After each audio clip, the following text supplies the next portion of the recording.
emerged over the last few days, and it appears to be mostly tweeted about by trolls and by bots, so accounts that appear to be not like your average citizens, but more kind of inauthentic, hyper-polarized kind of individuals who also post about Trump, and they're posting about the Iran situation, and they've turned their attention to the bushfires and trying to really push this narrative about climate change not being, not being the cause of the fires, the cause being arson and human kind of crime, basically. Some specific examples, and namely maps that have been doing the rounds. The first was made by an artist using NASA satellite information, but it misrepresents the intensity and breadth of the fires, doesn't it? It really does, and I think this is a situation where, people are trying to make sense of what's happening. They're seeing content flying around, and it's very difficult to be able to tell, what's real and what's not. And images like that one, they can be a bit misleading. And so what we see is that not only individuals, but also media, as well as potentially malicious actors, are picking up on this content and spreading it. It spreads like wildfire. Once it goes out, it's very difficult to be able to ascertain the truthfulness of it. And as we know, the lies and the misinformation spreads much faster than the truth, and we have to kind of deal with the consequences. It spreads like wildfire, no pun intended there, hey? Yes, of course, yeah.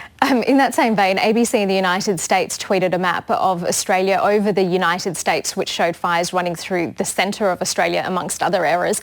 What's the damage that's being done in terms of trust in the media?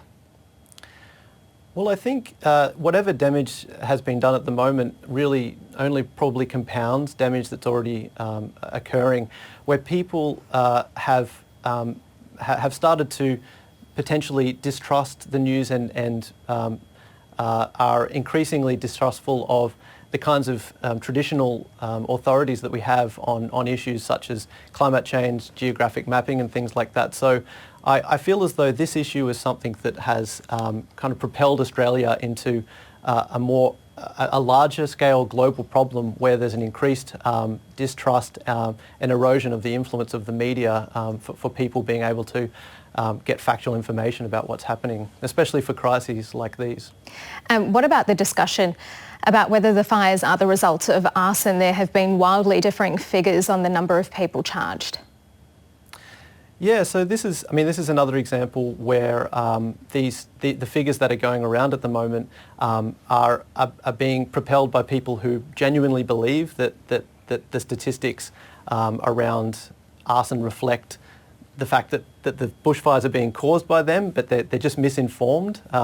And then there's also individuals who are trying to actively disinform the public, to actively and maliciously spread a narrative, spread statistics that undermine the facts and the scientific authority that we have around what factors are actually contributing to this catastrophe. Yeah. Okay, Timothy Graham, thank you so much for your time today. Cheers. Thank you, Karina.